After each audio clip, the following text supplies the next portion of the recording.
Okay, today is our Books Galore and CreatoreCore event where we are going to have an interview with our artist, Bre'Shawna Harris, and a motivational speaker, DshawnD. And I would like to introduce Harris first. How are you doing? I'm good. So, I just want to thank you for coming on, for agreeing to come on and be interviewed today. If you would like to tell us a little bit about yourself. My name is Bre'Shawna. I also a lot of my social media handles in my LLC is IT, which is my middle name, which is like Teresa Yolanda. It's just like an abbreviation of family nicknames and that uh, abbreviation of Teresa Yvonne. I am 28 years old. I just now started to get back involved in my art since last year, and since now there is an opportunity for me to branch out and also be part of the Black community with my art is a lot more comfortable to be in that environment. So because a lot of the things that was going on with the Chiefs and us getting the bid for the World Cup, and so there's a lot of more art opportunities for us Kansas City artists. It's just trying to find them. It's a lot harder because a lot of people don't consider Black artists or even try to look for us Black artists. And even talking to a lot of people from out of town, they're like, Kansas City doesn't have anything. I'm like, well, you're talking to the wrong people. But my me as a person, I'm upbeat, bubbly person. Always, if you need something, I got your back. But art is just a way for me, another way for me to express my emotions. And sometimes it feels like me doing my art, it speaks more to a lot of people and help them with their healing process. So that's another reason why I do it. So, how did you first get started with your art? What inspired you? For me, like starting off, like as a kid, I would just draw just to be drawing, and it started to be more of a way of for me to self-soothe myself during like dealing with my parents' divorce, moving from shelter to shelter, whether it be writing or drawing, just to express my feelings because I was never taught to express my feeling in a healthy format. So that's one of the reasons why I started to do it. So, can you like walk us through your design process and just sort of like what materials you like to use? So for me, design process. So right now, I'm kind of like stumped on a piece. So usually, I get inspired by research or I watch TV or something where it can just be like a theme. And it's like, okay, that's an interesting play. How would I portray that theme or portray a dream or a thought or a vision I have in my head? So trying to find the research is a little bit harder because you want to, with this stuff I'm doing now, I'm trying to put a play on Black cinema and dandyism.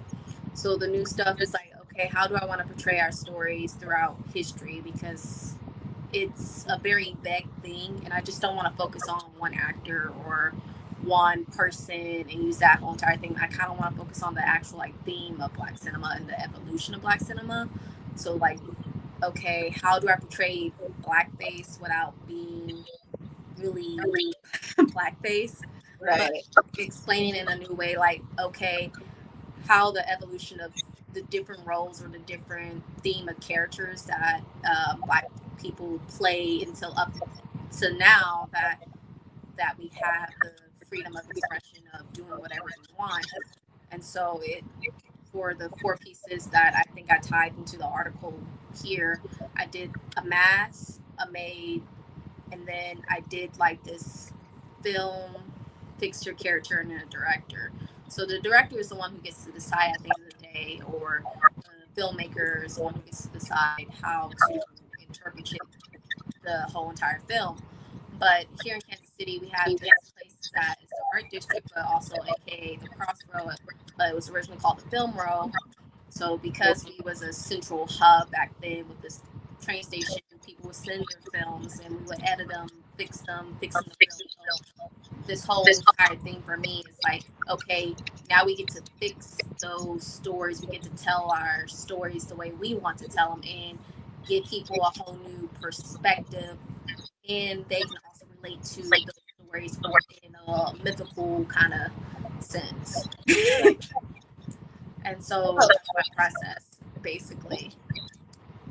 So in that process, what kind of experience have you had challenges? Some of the challenge when I'm in that process, so I have this vision and I want to portray it. So I think for a lot of artists, it's a lot harder to do a reference, like how you want the position of the character to look, or how do I make this person look like this, or how do I express this self-expression. It's kind of hard to like Google it. So Right. a lot of people play around with ChatGPT. If I play around with ChatGPT, I can like get some type of reference and then go off of that theme and get the right angles or the right idea of the clairvoyance of how it should really look. So I'm kind of using technology in a way to create organic traditional art in a sense. So that's another process I have been using AI to help grow my art. Or if there's like a story I want to tell and I want it to clean it up for me a little bit so I can like portray it the way I want it to be portrayed. So I'm using it to a better advantage to show people like this is how you should be using it, not to actually like just take whatever it spit out at you and like, oh, I did this. No, just take it as a reference and then use that as a guide to really get yourself more focused and hone in on your vision, because sometimes your vision is just so disoriented and it just helps to have that to help organize it a little bit. So I do love technology when it comes to that, but it does come to where you have to like actually sit down and just look at the canvas and then constantly like resketch it. Usually sometimes I can just make a quick sketch of something and then once I'm ready to put it on my canvas, I can come back to the quick little sketch I did and then pop it onto my canvas. But sometimes it's like I can't get it onto the canvas properly. So it's like constantly reerasing, constantly keep putting it on, and then you get a whole nother idea. And because I have ADHD, some things get put off. So it's just an interesting process in the stages. Sometimes it's messy, sometimes it's hard, and you're just like, okay. So what is your favorite piece of artwork that you created? The favorite piece of art I created so far is these two pieces because they're like the start of slowly getting into more of my spiritual aspect and being able to translate that. And then a lot of the stuff where I have like big intense emotion pieces, those are my favorite ones because when I like bring them to showcases or places, it makes people think about their situation or invokes feelings in them. And that's another reason why I don't feel like I sell a lot of my art like I want to when I make a lot more of those type of pieces, because those type of things carry like a different type of energy. So like last year after I got done with the event, I threw a lot of them away only because I didn't want those type of energies or those emotions to linger in my space or my house. And I know a lot of artists go through type of process like that, but it's just a way of like a new transition into a new state for me. I can't imagine you threw them away. Oh no. Yeah. Some of them were like really intense things, and then like trying to explain to people what happened in those situations, or trying to explain to people what those things were or why I created that piece, because some of those like are top like very strong topics, so like being assaulted or having a narcissist relationship with somebody. And then a lot of people were asking questions, so it's on my Instagram. I have this piece when I did get assaulted. I created this piece, and again, I used a lot of like doubles to represent the person. And it was from COVID. I had like a alcohol piano that was a rainbow. I cut it in half, glue it to the end of the painting, put a little blood on it and stuff. And there's this devil and there's this skillet, and the devil is cracking the girl in half like an egg. And at the egg, you see in the center of the yolk is a female in a like a fetal position to show like the basically someone taking someone's innocence, or like, you know, eating their innocence, or that, you know, like energy vampires, they feed on the good stuff, but it's that weird kind of twisted scent of that emotion. And I have another piece where sometimes the term breadcrumbing, I have another one with a double piece, but it's more of like a chicken. It's a rooster over this little chicken acting like a has a little pick me, and he's just like ripping breads and feeding her crumbs. Another one is a devil playing a violin, but the violin at the head of the violin is a girl's face. She's crying as this devil's like playing with her emotions, basically a portray of that.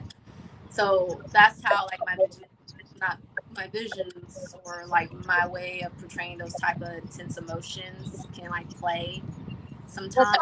That actually sounds like art therapy, like bringing out the darkness out of yourself, bringing out the pain, and then exposing it.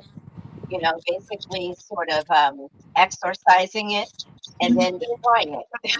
Yeah, and then like showcasing to other people. So that's another thing. So like I realize a lot of people, especially like in the Black community, especially with men, they don't know how to fully express our feelings. We weren't taught to express our feelings because of the way things happened throughout history. We weren't allowed to show certain emotions. Even with this Black cinema piece, I'm starting to do my history and learn about some of the roles and the characters we got to play, but we didn't really have a voice. But now a lot of us are seeking healing, and this is the only way I can teach people or invoke those things or those feelings so they can say why this is. And then when I explain it to them, they're like, oh, I had like a mother and daughter. They came to my booth and they asked me about this one double piece I had, which is like a double with a megaphone, and the girl's brain's open and she's like brainwashed, foaming at the mouth and stuff. And a lot of people was asking me about it. I said, it's because it's a narcissist, or like when you allow these thoughts or these voices of other people get in your head, it's like a form of brainwashing. Right. And they just stop and stare. A lot of people just stop and stares, and they have a lot of questions, and they ask me about it, and it just make them just think about their situation, or why is this making me bring up these feelings? Right. You know, that's really interesting, because the way that you're describing it is almost like the writing process for me. Like when I'm going through dark moments, or if I've experienced pain or darkness, I'll write it out in poetry. It might be very symbolic. Somebody else might not get it if they have not experienced the same thing. Or if they have, they'll immediately connect to it and say, I don't know what you went through, but I feel like this matches my experience. And then I tend to just stick it in a book and hide it under the darkest shelf I can find. And then it's crazy because this recent piece I did, like it's this one's supposed to be like the representation of like the blackface, but it's the mask and stuff, and it's supposed to be film. So I incorporate these little film fairies right here to shine light on different characters. And I use like different like I think if I say it right, Idrican symbol, like African symbols, because each African symbol represents something. And the crazy. We lost her.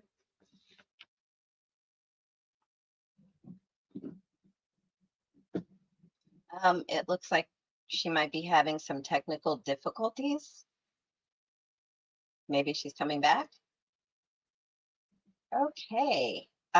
We lost her. So what I'm going to do is I'm going to take a minute to try and see what just went down. And while we're at it, oh, is she back? No, she's back. Okay, here she is. Oh. No, she's not. Okay, So I have a very tiny presentation, and while she's coming back, it'll literally take 2 minutes.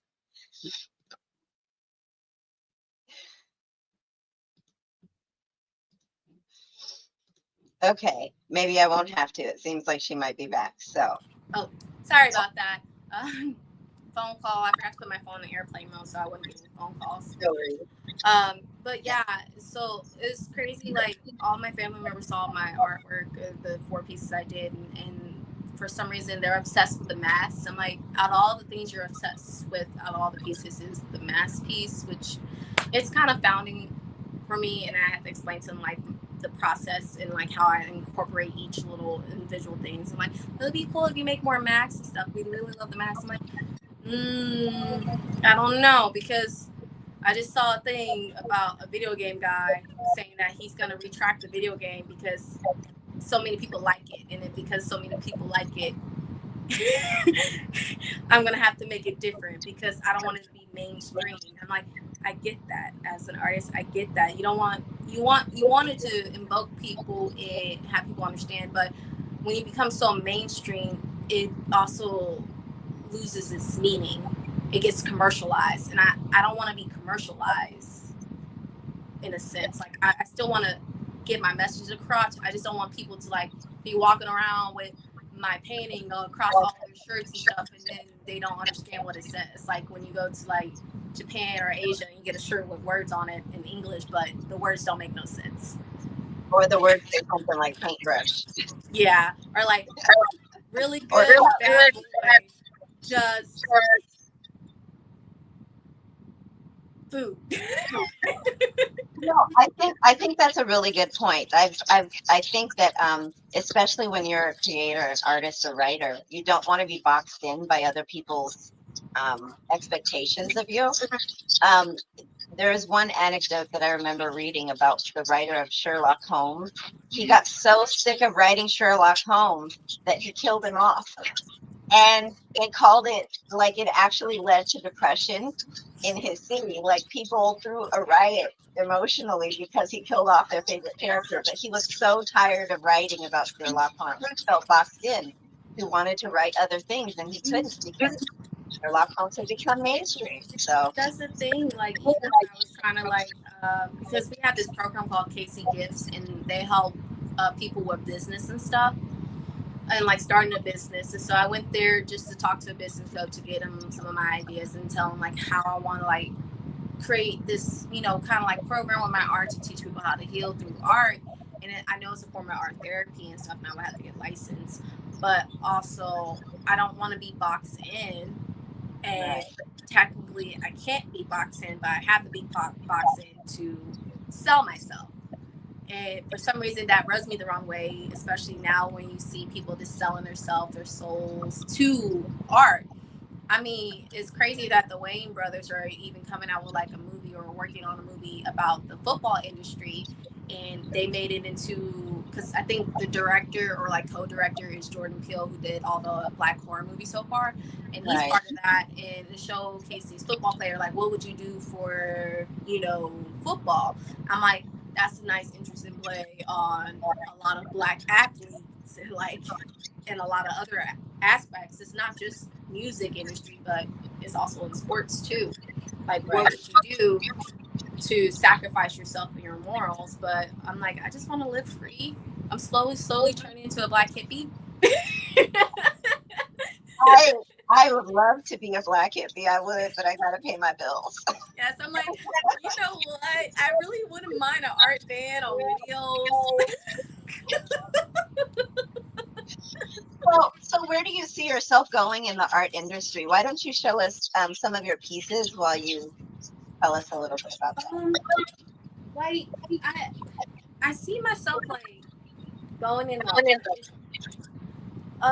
this one's the spirit weaver. I mean the film weaver, and I also incorporated lights to it and stuff to intensify it. So out of the 4 pieces I made of that thing, they also have 2 that lights up.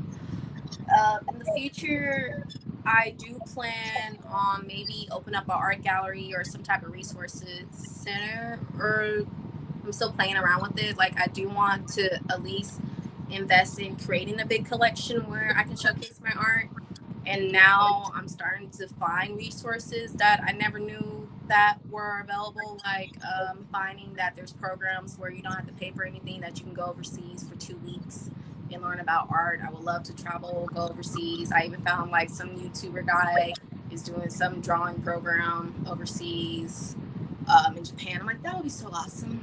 So little things like that. I want to have my own gallery at one point, just so that if I can open up in my city, that would be nice too. So a lot of people have that space to come in, create, and also get more involved with 18 and Vine, since they're revitalizing the Vine district. And I have been talking to people and giving them some of my ideas. It's just that for me, what sucks the most as being a young Black female artist, and I know I've ran into other people like me that are even men and stuff. What sucks is trying to find those people who really want to take the time and sit down and actually listen, and also have your best interests at heart without taking advantage of you or wanting extra things. So that's one of my biggest problems, is trying to get a start to doing bigger project or working with people. It seems like I get sexualized real quickly, or people have an idea of me, or they don't follow through. So Right. the biggest thing is trying to find the right people to be a part of my team or a part of my network or tribe, basically. And that's the Right. thing I have to find, and that's the hardest thing to find sometimes, and put yourself out there for it. So why don't you tell us a little bit about the pieces behind you? They're beautiful. So this one right here is I'm gonna have to fix that. This one's like the seer. A lot of people have like a lot of things to say about this one, like spiritually wise. Um, Basically, it's when you have that awakening moment and everything just comes flooding in, or like when um, when you finally kind of like hear God's voice in a sense, or that whole entire weight just comes off, and you're just like, oh, I didn't realize I went through all of this. Oh, it in that moment when I felt that, it felt like kind of like getting prayed over. When you go to church, you get prayed over, and you just bust out into tears, and you're just like, okay, you finally get that kind of healing that you know receive in a sense. Does it have a name? This one, this year. This year? Oh, okay, okay. And then what about the other? This one, I don't even have a name for this one. I haven't like named this one, but this is when I was like, so a lot of things that happened last year that caused me to like start doing art in the 18 and Vine. This was like one of the pieces that kicked off of me like doing the 18 and Vine. I have another one that's downstairs somewhere. I probably should have brought that one up here, but that one, this one was one of them where I was just going through a lot. A lot of people that I thought I could trust and had my best interests at heart, they quickly started to change.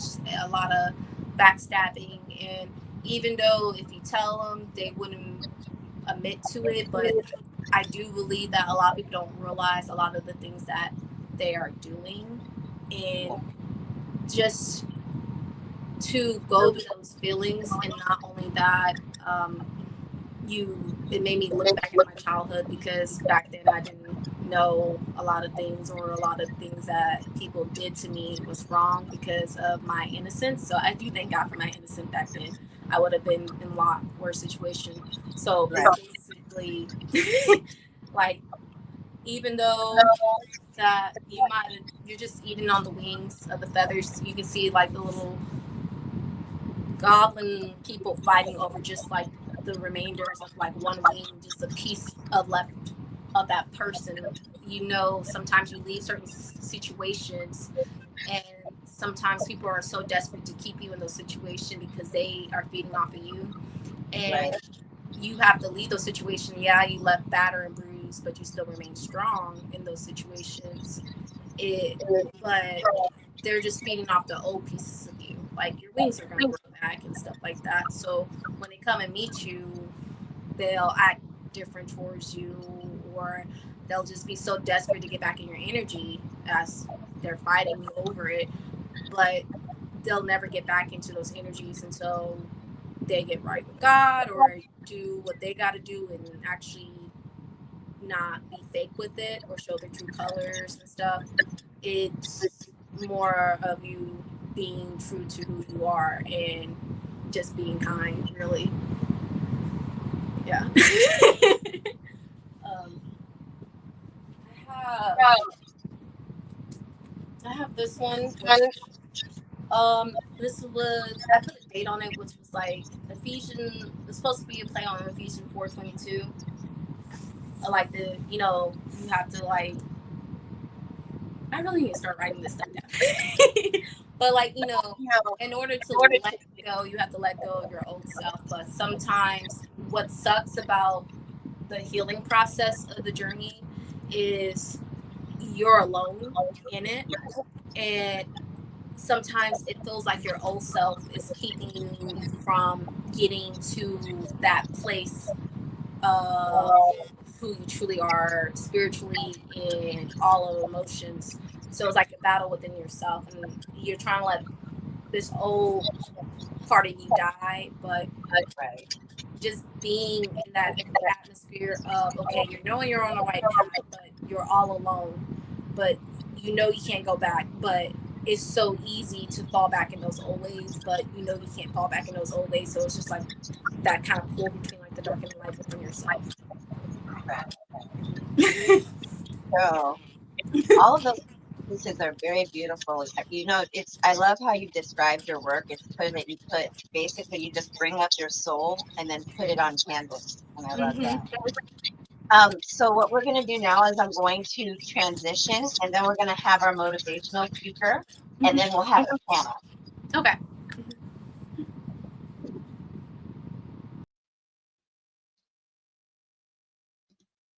Okay. Oops, sorry. So I would like to, oops. Hi, can you hear me? I can't hear you. I'm sorry, I muted myself. Okay. Hello, hello. How are you doing? So I would like everyone to please welcome, I'm extremely excited. I would like everyone to please welcome today's keynote speaker, DshawnD Colbert. She brings over 20 years of dynamic experience in the events and marketing industry. As a mindset coach and storyteller and transformation expert, she has collaborated with global brands such as Google, L'Oreal, NBC, Gucci, and Spotify. DshawnD has successfully managed over 300 events and generated over $3.5 million in revenue through strategic planning and meaningful connections. She has a proven ability to cultivate ideas and bring them to fruition. Beyond her professional achievements, DshawnD brings an uplifting energy to every environment she enters, seamlessly integrating business acumen with profound insight. Gardening serves as her therapy, and living with purpose is her unique strength. Today, she will guide us on how to grow from confusion to clarity. So please join me in giving a warm welcome to the brilliant, bold, and beautifully grounded DshawnD Colbert. Oh, thank you. That was so beautiful. I have to say that I was blessed enough to locate her on TikTok, and she is one of my favorite coaches on there. I only watch 3 coaches, and she is one of them. Thank you. I appreciate that. How's everybody doing this afternoon? This wonderful afternoon. It's Honestly, I'm dying over here. It's hot. I have a fan, and I'm slowly melting away. Like, I'm trying. It's trying. trying. Yeah. So first, I would like to ask you some questions before you get started. Okay, go ahead. So how long has this been sort of your purpose? like the motivational speaking? So, truth be told, motivation has been, hold on, I'm trying to clear something. As a guest, you can only upload 2 decks. I'm trying to clear out the decks and it won't let me delete them. I'm sorry. I was deleting out my deck. So for me, being a motivational, doing mindset coaching, things of that nature, I have always been a coach. As a manager, as a director, as a mentor, you're always coaching. So I just found myself doing it on social media. And I found myself doing that back in August. And that was my first time ever getting on social media doing that. I avoided that like the plague. Why? I was terrified to get online. Oh, I'm a yeah. I'm a behind the scenes type of person. So I enjoy making sure everything is running perfectly, smoothly, logistically. The brand is really represented. And I never looked at myself as that person being in the forefront. So I always, as we call in hospitality in fashion, I was always back of house. So PR always ran front of house and I always ran back of house. Okay. So I'm going to let you speak and allow you to educate us. I'm going to take myself off the screen. No. I thought you said we were having banter. What happened? Because you don't understand. Like, okay, so I'm going to tell everybody again, like when I go into DshawnD's room on TikTok, I go in there to get blessed by her. That's what I go in there for. I thought we were going back and forth. Oh, we're going to have a panel afterwards when you're done. Just let me know when you're done and then we'll have the panel. Okay. Well, bear with me. I have had, hi everybody. My name is DshawnD, as you heard. Let me pull up the slide if I know how to do this. I did not practice. Hold on. Let's see if it comes up. Present. It's still showing me in the back. Can you see the slide? Because it's not showing on my end. No, I can't see a slide. Let me add it. There you go. Okay, there you go. All right. So my name is DshawnD. Thank you for coming, joining us. I want to say thank you to KW, and I want to say thank you to the other panelists for being on. She had some amazing work. So y'all make sure y'all look her up. Make sure you show her some love. I am DshawnD Colbert, and I have transitioned from New York. I was originally, let's back up. So I like to, in any room I go in, anything I do, I like to speak life into whatever we're doing. So I want to stop and I want to make sure we would begin with the affirmation. I water my roots with grace. My roots run deeper than my doubt. My clarity is growing, even when it's messy. Confusion is not the end, it's the soil of something new. My purpose is planted in and powerful. So remember, this is for authors. Y'all have something in you that is so powerful, not everybody can do. And just because everybody is using Chat GPT, that means nothing. You have a skill within you that nobody can ever take. You have an imagination like no other. And so no one can ever take that imagination away from you. You just have to remember and think about how you can capitalize on it in various and different ways than no one else is. And remember, it always starts at the root. It starts with the foundation. It starts with the soil. And your brain is the soil. So you got to remember that. I want everybody to remember that. Okay, rooted in purpose. I am reclaiming my peace, y'all. So I lived, as KW said, well, she didn't. I I lived in Houston for over 40 years. Then I moved to New York and I lived there for 13 glorious years. I absolutely adored New York. I was building my dream. I am a person that believes in getting immersed in anything that I work on, that I do. So I believe in really putting my foot forward and really getting into what I believe in.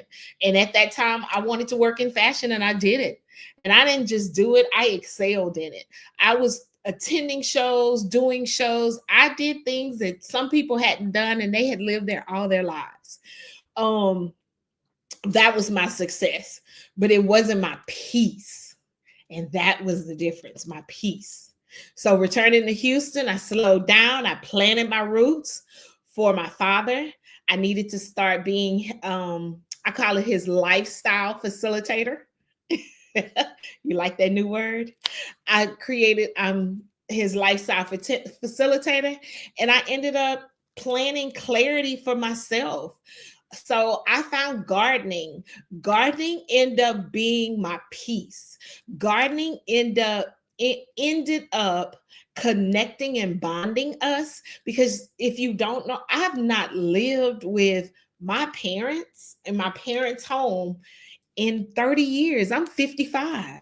And so it was really hard for me to move into this home and be his lifestyle facilitator. It was really hard for me. So I had to really grow within to find my inner peace. And so with me doing that, I had to figure out something that we had some common ground on to make this transition really work for me, because it was really hard. This transition was extremely hard. KW can tell you, she was with me when I was in New York and I loved it there. So gardening didn't just ground me, it connected me in my truth. It connected me in my truth. It really did. And I'm so glad I found it. That's where my mindset shifted from hustle to healing. That's what growth looks like. You go from hustling all the time to actually your inner healing. I did all the things. I did for the New York Knicks, for a new magazine. I was the creative director. I even started with them as an intern just when I moved to New York. When I packed up my 4-bedroom home, I built from the ground up by myself and God. And I did what? I moved my son. I packed up. My son graduated, and I moved to New York. And I ended up working as an intern. I wanted to learn the basics. I wanted to understand the foundational things. Because remember, when you're working with soil, you have to understand what type of soil you're working with. You have to understand what's going into that soil, what type of worms are in there, what type of heat, what type of sun comes into that soil, what kind of water goes into that soil. So I did the same thing when I was in fashion. I wanted to know what makes fashion shows tick. The models, the casting directors, the makeup artists, the photographers, the videographers. I want the PR teams. I wanted to understand the sponsorships, the branding of it. I wanted to understand the foundational of it. And regardless of what industry you're in, there's always a foundational thing that's across every industry. There's a foundation. And so I wanted to understand it. So here's just some of the things. I walked into another, just so happened, I walked into another thing where somebody ended up wanting me to run a full, here I am. They just wanted me to bring on my team, my makeup and hair team. They just wanted me to do that. These photographers saw how I was helping style the models and directing them on just little bitty things and coaching them on how not to be nervous in front of the camera, because they were using real live people to show their transition. And they asked me to be part of the team. So you always, as a creator, you always have that inner you inside. So don't allow anybody to stunt your growth. Just like a flower, just like fruit, you have a soil that and a foundation that nobody can break. ever. And you always need to remember that. I have worked with some of the best of the best. I worked with a company. She made $1 million from me working and selling her brand. I mean, she never made $1 million ever. Ever. And I was the only girl. I was the only one of us on the team. And of course, the other people were jealous, but I did it. I even had, for her opening, I suggested we have a violinist perform. She didn't realize I was bringing on Bay's violinist. This was the In the Black. She actually performed 2 days after she left to go perform with Bay. Remember when she had that beautiful pink outfit on and she danced on stage with Solange? I had her at my event 2 days before that. How about that? Nobody can ever say what you can't do. Remember, your book is inside of you and it needs to come out. It might have been sitting on that shelf for 5 years, but when it comes out, it's going to explode and it's going to shine like no other. And who knew that one of my clients that came into the building, I planned their event. It was a TikTok and ELF event. That was in 2012. How about last year when KW met me? I only had 4,700 people, but my engagement was so high on TikTok. They invited me to TikTok. Who knew at 54, I would be at TikTok representing myself for something I love? Who knew I would do that? So when I tell you, you can accomplish anything you want to do, you can accomplish anything you want to do. And it wasn't off of followers. It was not off of followers. It was off of engagement. My engagement, my community was off the charts.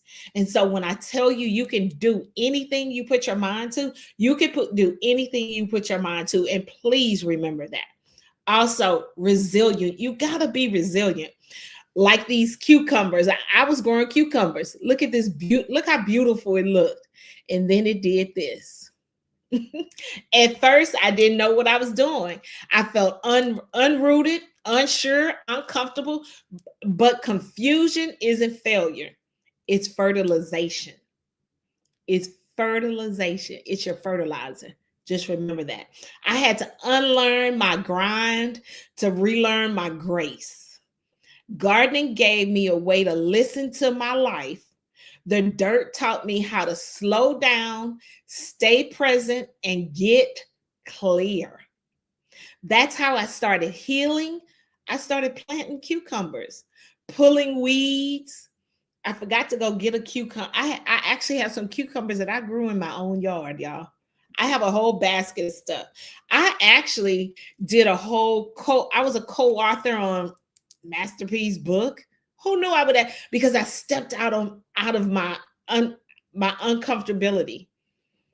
I did a Motivate Me workshop. Who knew I'd ever do that? I never imagined in a million years. You know what else? I stopped myself from that getting published. I got the artwork. I turned in the book. I turned in my chapters, and then I stopped it. You know why? Because fear set in. Because doubt set in, because uncertainty set in. It happens to the best of us, y'all. But your mind is a tricky thing. You have to tell yourself you can do anything that you set your mind to do. So you authors, you writers, y'all writing for blogs, y'all writing for news articles, y'all writing for press releases, y'all doing anything and anything to make money right now. Please remember that y'all don't self-sabotage your gift. And I've done that a couple of times. Matter of fact, I did it one time where I lost out on $500,000. So now I must grow. My clarity is growing even when it's messy.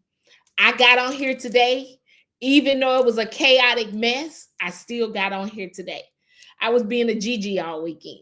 So when I tell you I had to run, I drove an hour to go drop my grandson off, and I got myself back in this chair and made sure I was on here today.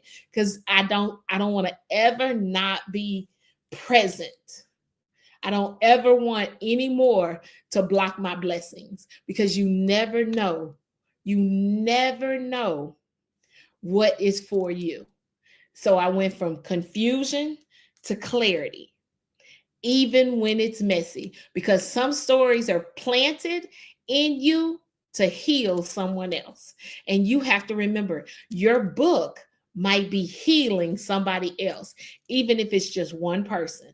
That one person will tell somebody else. Remember that.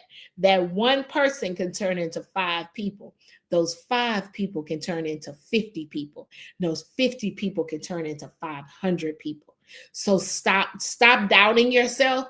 I don't care if you have 5 people on your lives. I don't care if you have 5 people on your TikTok lives, your YouTube lives, your Instagram lives, whatever your business is. I don't care if you have 5 people on there.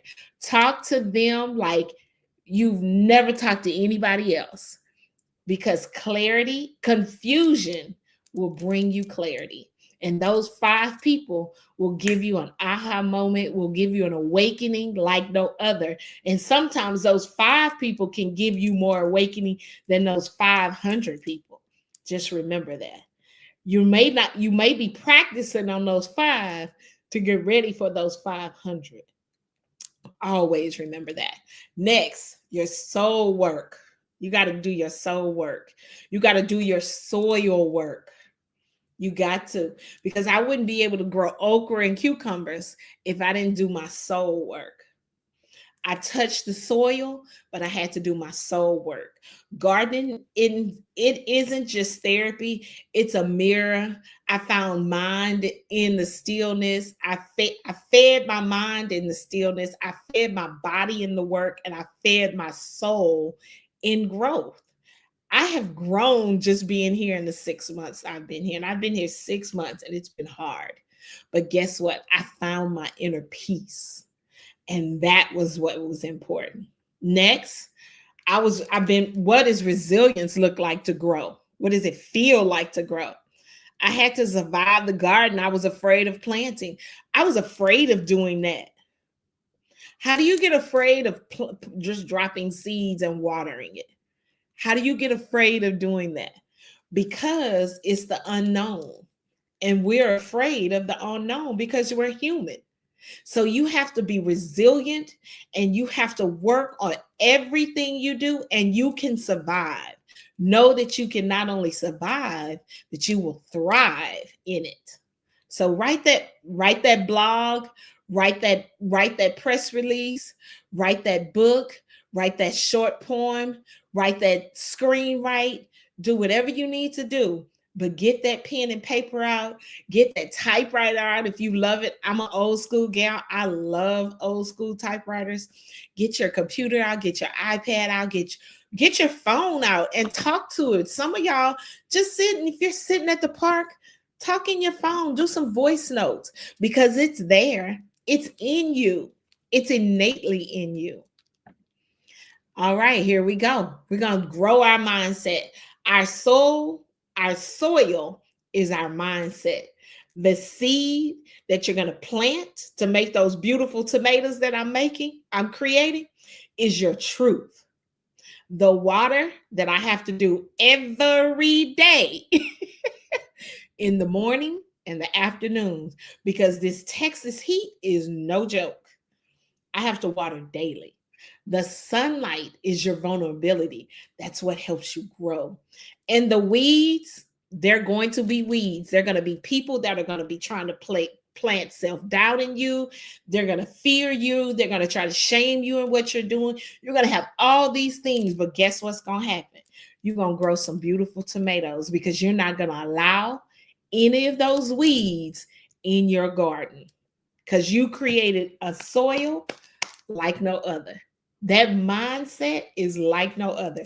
So remember that. All right.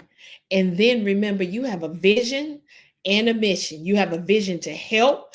I have a vision to help women grow through confusion by turning their real life stories into clarity, confidence, and purpose. And then here to create your mission, my mission is to create safe, soulful spaces on stage, in gardens, in life.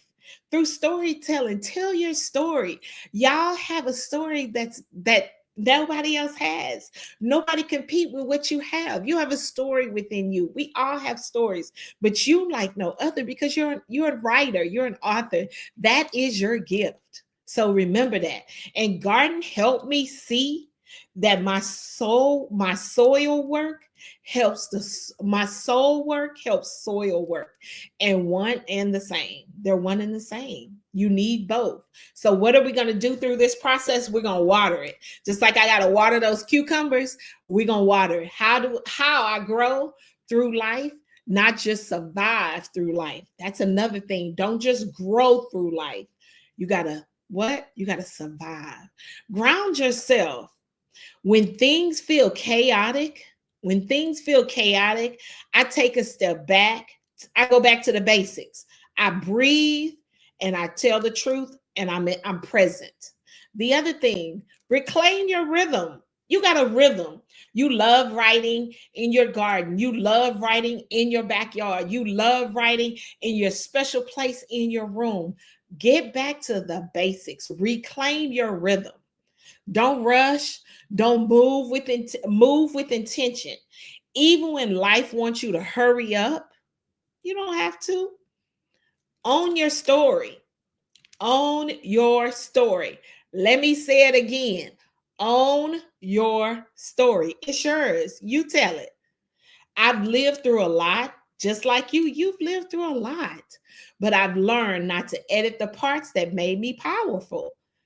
I don't edit this part, because this part right here at 55 years old is the best I've ever been. The best.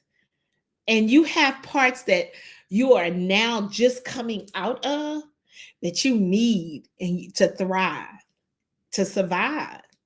So own your story and then water what matters. You pour into yourself. Like I water that grass, you water you.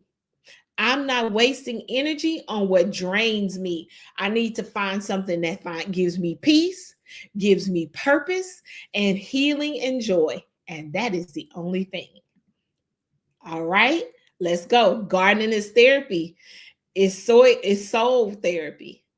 It's soul therapy. Just like these cucumbers. I spent years editing myself, watering down my power, skipping over the messy chapters, but healing doesn't happen in silence. It happens when you write through the weeds. I've decided I'd rather be too much than buried. I plant my truth fully. I write so my soul remembers who she is, so I can grow. That's what I do.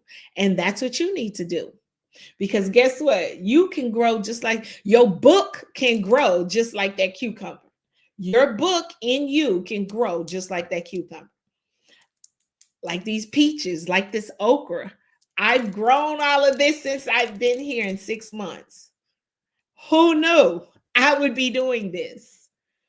So, final affirmations. Here we go. Let's speak life again. I am rooted in resilience. My story is sacred. I plant with purpose. What grows from me will bless others. All right. Hey, and just like this pathos, let's go. Let's ready to plant your purpose. Let's go. Now, I believe in the ultimate thing, cultivating purposes, helping people cultivate a purpose. If you'd like to purchase that, you can scan that QR code and you can purchase my ebook. I have it on sale right now. If you're not ready to purchase an ebook, but you want to go to my PayHip, it'll take you over there. And I have a free worksheet. You can put that in there. And just for y'all, it is actually free. Just for y'all, it's free. Just put KW Sunday. All right. I want to say thank you for KW having me, for allowing me to do this, and for allowing me to help people grow, help people find their purpose, because we all have a purpose out here. We all have a purpose. And I want y'all to remember that. All right. I am done, KW. Hi. I was taking notes in the comments. Hi, Bre'Shawna. I want us all to be an equal size. Why isn't it agreeing with me? I don't know. There it goes. There you go. Okay, so I just want to say that was a wonderful talk that you just gave. I made sure to take the notes in the comments. If people want to go back and read them, they are there for people to, to go through, especially if we have any watchers who are hard of hearing. So, if I'm going to let Bre'Shawna go first. If you have any questions for DshawnD. Well, I know of other people, but lately for me, like spiritually and like changing and growing, I love how no matter any environment I'm in around like my collective or my people, we all are on like the same page because I've been thinking about plants and growing and like is my soil good and thinking about songs like there's this one song called like through the pain and I heard you were just waiting for me to see like the clock basically. It's really hard transitions of growing, understanding who you are as a person. And I do resonate with the story because of me understanding him and the healing itself. I was able to help my mom back in with her parents after 30 years. Now she's back there living with my grandparents, and they're happy. And the original bought that house because of her stories and adjusting to that new rhythm for herself because she retires to figure out what it looks like because she is and how to transition to herself, but also set her boundaries when it comes to everybody else. So that's the weird phase of changing and evolving and yourself as a person. I guess for me, is like I understand I plant seeds and stuff, but it's so frustrating for me when I get basis and I just kind of insecure because it takes a while for me to adjust to the new environment and atmosphere. And sometimes it's hard to tell if people are intimidated by me or they're trying to figure me out or try to get to understand me so they know how to utilize me. But sometimes it just feels like I constantly getting put back burner and finding that drive basis. And I was just wondering how it was processed those times. That's just not your tribe.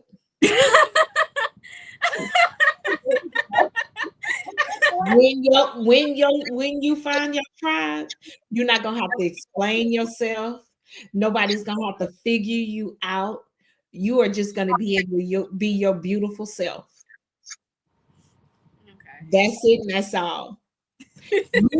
You continue to be your beautiful self, and your tribe is gonna find you. You continue to show your work. You can show your work in various ways. You could make coloring books out of one of your art pieces in various ways. You could do greeting cards with one of your pieces. You could do t-shirts with another one of your pieces. You could do recycle bags on one of your pieces. You could do so many things. You could make one of your pieces a journal, and you do affirmations throughout of why you enjoy that particular piece, what that piece means to you. And guess what? Your tribe is going to come because they're going to love you. Yes. Yes. So don't worry about who's not coming to you. Worry about who is coming to you and who's with you. Because when they're with you, nothing else will stop you. That's true. That's true. Just on that particular topic, for years I felt sort of out of place. Like, why am I the way I am? Like, I'm kind of goofy, I'm kind of weird, to the point where normal people think that something might be wrong with me, right? And then I got on TikTok. It was like, I'm weird and I'm owning it. And all of a sudden, all the weird people found me. And now I have a tribe. They're like, you have this, I have this, we're the same. So when you find a tribe, you actually find commonality. Like I was, at the time before I found out that I had ADHD, I was like, why can I pay attention to something for more than 5 minutes? Not even 5 seconds. Like literally, that's how short my attention span is. It's 5 seconds. And then another thing would be like, and then, sometimes I can't focus for 5 seconds. And then other times I can't hear somebody talking to me because I'm so obsessed. Mm-hmm. Like I will literally go without eating, without sleeping, and I can't hear you because I'm obsessed with this now. And I was like, I must be the only person on the planet that is weird like this. No, but I didn't know that until I got on TikTok. So that was how I found my tribe. And it's nice because now I'm starting to see more people my skin tone and who are coming out like, I have ADHD. Yes, I feel overstimulated.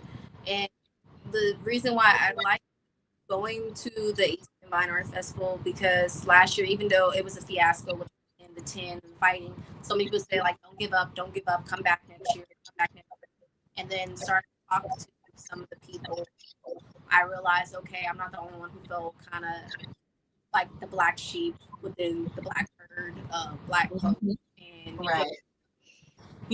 Out of place. So that's why I keep going back to the Jazz District, keep going back there, because it's like a healing journey with not just myself, but with my community as well. Because we never had to fully create and express herself. I thank the director, the founder, was for creating that space, fighting for us to have that space, even with our city officials who are Black females. We went up to them like, we don't have the office, and he for us. So I thank him for creating those spaces for me. He's not even affecting me, he's also affecting my niece and nephew and all the other kids around, because he has other things he does to help motivate them, to get them out of their head. So it's still trying to find a tribe within a tribe and find those people that you connect with. Because I remember there was a show on HBO about the group of people my age starting their own business and they're all friends. I'm like, I want that. I want a group of friends when we can come together business-wise and be Black. And, so hard to find people who have that education and stuff and don't allow certain things or hate or I'm better than you type of energy to get in the way of it. I think that's one of the problems. I'm like, we're all together, nothing for us.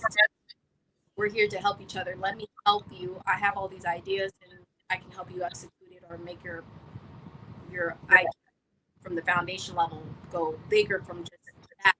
Focus on just one, focus on everybody. But it takes people to realize that, and then that's when I get approached sometimes. So it sucks sometimes. Yeah, just play the way. Right.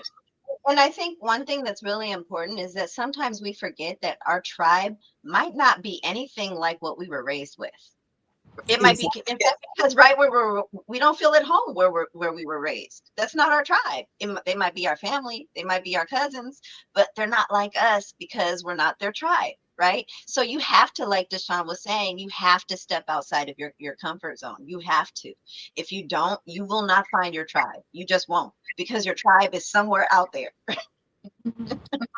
Yeah, it's just sometimes have that confidence in yourself when you introduce and like just go in there and not be so awkward and just be more open. I think that's one of the biggest things when you're doing something new or in new spaces.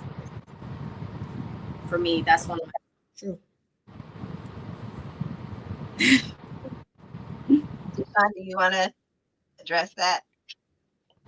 Which one? I thought I did already. Oh yeah. Get as much out of you as possible.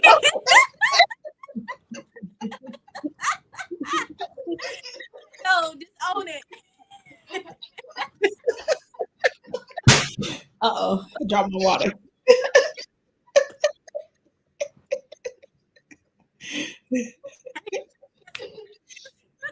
mascara is running. This is the problem. Every time I laugh, I swear I start crying when I laugh, and then my mascara is all.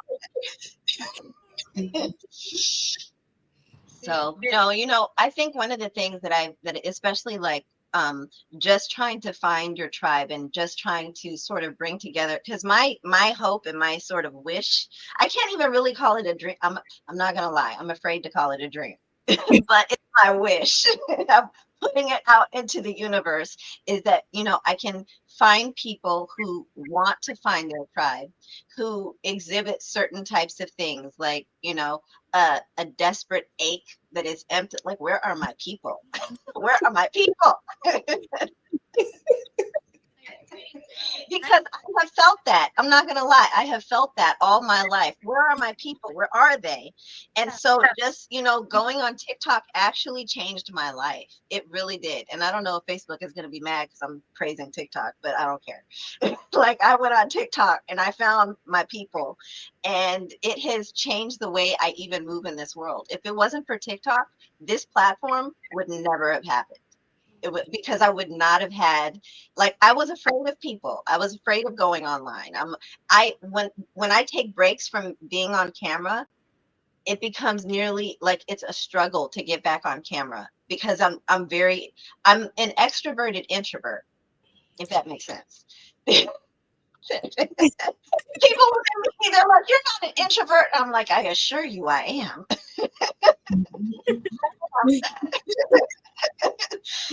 And so if it wasn't for TikTok, I wouldn't have found my people. It changed my life. It made this platform possible. If you had told me just 5 years ago that I'd be doing this, I'd have laughed at you. Like, excuse me, I have a show to go watch.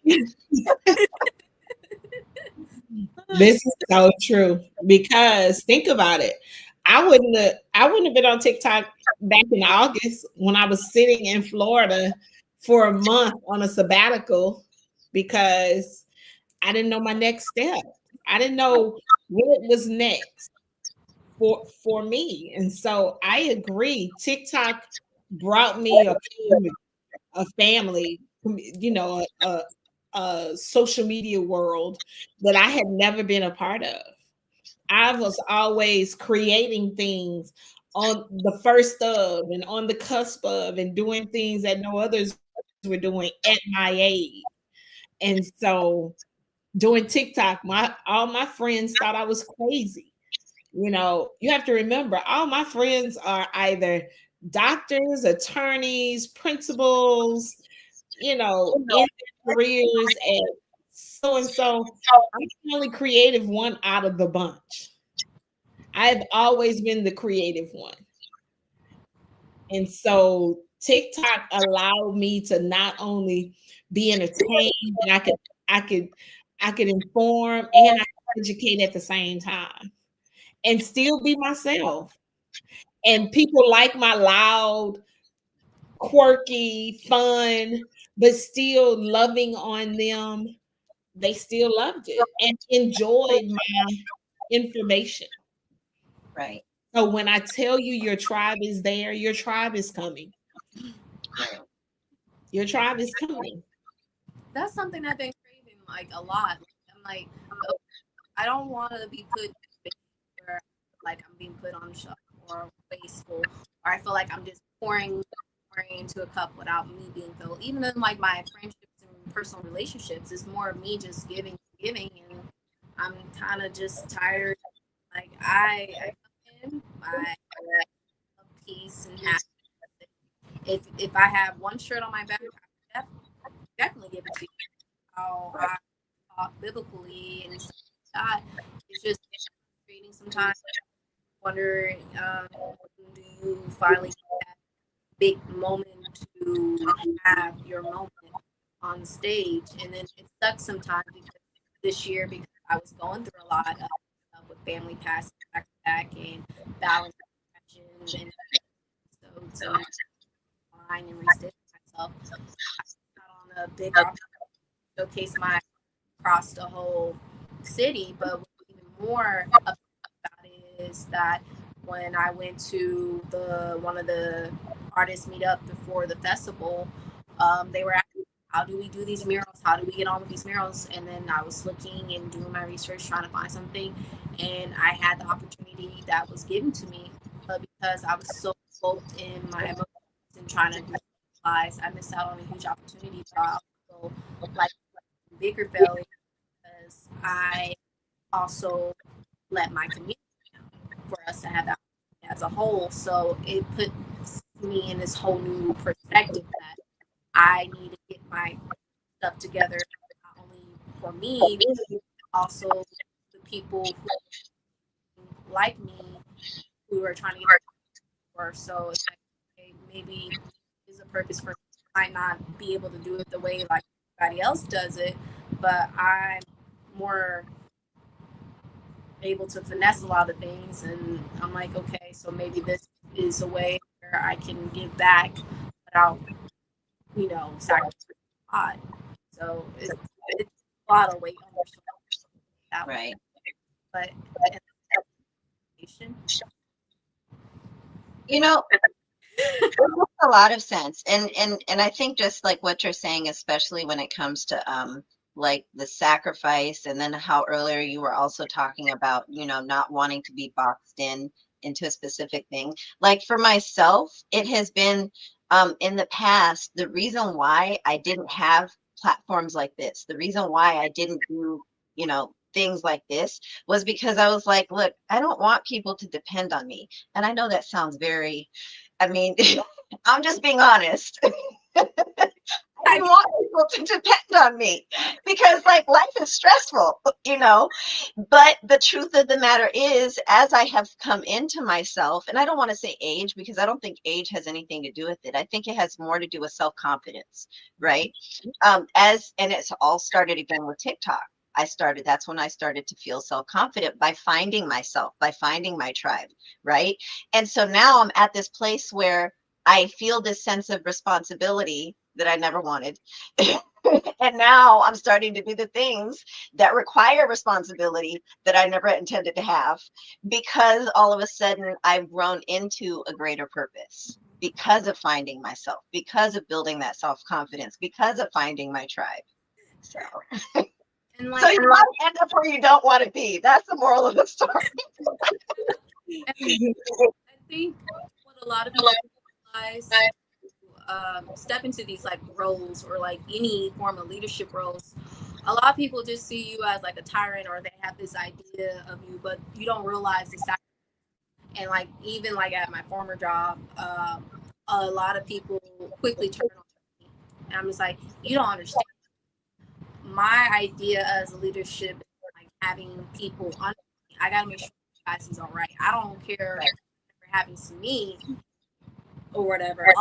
I take the loss for a reflection of who I am. So you don't understand the background and how many times I have protected you from a lot of harm or anything. And that's what people don't realize when it comes to stepping into this transition of like dealing with losing a friend or family, saying you're acting different. It's not I'm acting different. I see the world in a whole new perspective. And with seeing that world in a perspective, it's a lot of weight because now your reality shifted to just out your new normal. A lot of people don't understand that process. Right. So, yeah, DshawnD, you have anything to say? I mean, I agree with it all because, my ADHD kicked in, and all three of us. I mean, we're going to end up talking about squirrels in a second. All three of us. I'll be somewhere else. My brain will take me somewhere. You're good. My brain will take me somewhere way else. I'll be like, I was listening, and I was like, oh, wait.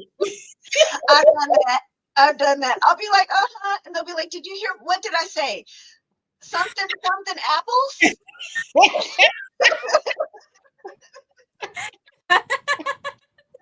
No, but for me, I can only speak for myself. I think the whole thing that you said about taking ownership of something and then losing it because you felt like you let somebody down, you can only let yourself down. Don't worry about anybody else. You only have to worry about self. You can't take on everybody on your shoulders, because if once you start doing that, you'll start drowning. That's true. When you put on your life jacket, your life jacket is for one. Yep. That's it. And once you can swim, you can throw out the life jacket for everybody else. Yep. But you got to make sure you can swim first. And so maybe, just maybe, that one opportunity, even though that mural opportunity was going to be a real thing, an amazing thing for the culture, it might not have been that great for you. So let's put a spin on that. Yep. That's true. It might not have been great for you as a person. Once you got into it, they wanted you to make some changes that you were going to be comfortable with. They were going to have you doing some things you might not have been comfortable with. So whatever confusion was, God brought in some clarity to say, nope, that ain't it yet. And then sometimes it does like breadcrumb in the universe. And I know that's the weirdest thing. And I don't know if it's like the universe is testing me to see, like, maybe let's see what she likes. Let's give her a little taste if she likes this. If she likes this, then we'll do some work in the background and see what else we can do and stuff. And I'm like, okay, I like this. I would like more along this, but at the right time. And it's hard to, get yourself out of that rejection and constantly having doors all your life closed, or people put you as instead of the main doors side in case something happens. But I need you to remember something. Some of these things you see, these people's doors were open for them. It was chaos and ugly inside those doors, inside those rooms, inside those spaces. And so just because it looks good, don't mean it was good. Not all that shines is gold. And they might have had to beg for their money. They might have had to wait. It wasn't a net 30. They probably weighed them away net a 90. So you don't know why God closed that door on you, for you. It was for a purpose. And I totally agree with DshawnD, because what I have experienced in my life over and over is people will traumatize you because of their own personal desires and wants and needs. And what you have to realize is you have to look at your own personal wants, desires, and needs, and your mental health, your emotional stability. And then you sometimes have to make a decision. There have been many people I've had to cut off, people who I wasn't mad at. I wasn't mad at them, but their needs and their desires were actually toxic for me. And so I had to say, you know what, I care about you, but this isn't going to work out. And then some people are just purposefully toxic. Like sometimes you have to drop kick that toxicity out your life. I've had to do that so many times, honestly. And just maybe, even if that was something you really thought you wanted, God said you really don't want that. Right. You really don't want that. Because let me tell you something, that red tape messing with the city ain't no good. It ain't no, it's politics and it's a mess. And that's the thing because I'm like, I don't think if I were to like put a, and this is supposed to be like the World Cup type of situation, and so I'm like, I want to be able to break free if I wanted to. See? Right. See? How about you look at a coffee shop that's in that area that might need a mural that might hire you to do it? You never know. There might be spaces around where the World Cup is happening that wants to beautify their space. Start reaching out like that. Okay. I'll do that. This. And all you need to do is look at a radius. Look at a radius. Start small. Look at the radius, and then start calling each place and find out who the manager is, who the owner is, who the manager is. From there, go introduce yourself. And are you ready for the World Cup? Have you made modifications for the World Cup yet? It's coming. It's coming this time. And if you like a mural painted on the back of your building, it's going to take me this long. So if you're interested, I can do it. We can sit down and have a meeting, bam, and give them a time frame. Okay. If that's within your budget. Remember, say budget so they understand this is not free work. Okay.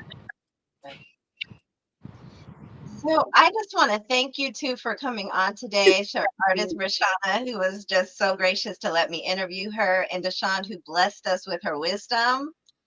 I was so excited to have you two on. So are there any last things that you guys want to just sort of highlight? You first. You were first. You go first. I would just say for anybody out there, even though it looks great or it doesn't sound good, just go ahead and put it out there. You never know. There's something for everybody, and you probably got something that somebody needs. All right. Mine is gonna be our affirmations. I'm doing my affirmations again. I water my roots with grace. Period.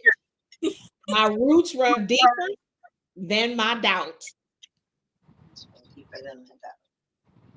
My clarity is growing even when it's messy. I like that one. Confusion is not the end. It's the soil of something new. My purpose is planted in power. There you go. Yeah. Preach. Yes. Well, this has been the Books Galore and CreatoreCore live event with DshawnD and Bre'Shawna Harris. And if you guys have not joined the Facebook group CreatoreCore, please join. Also, for both of you, please make sure that you put your social media links in the chat, so that in the comment, so that people can connect with you. And we have an event next week.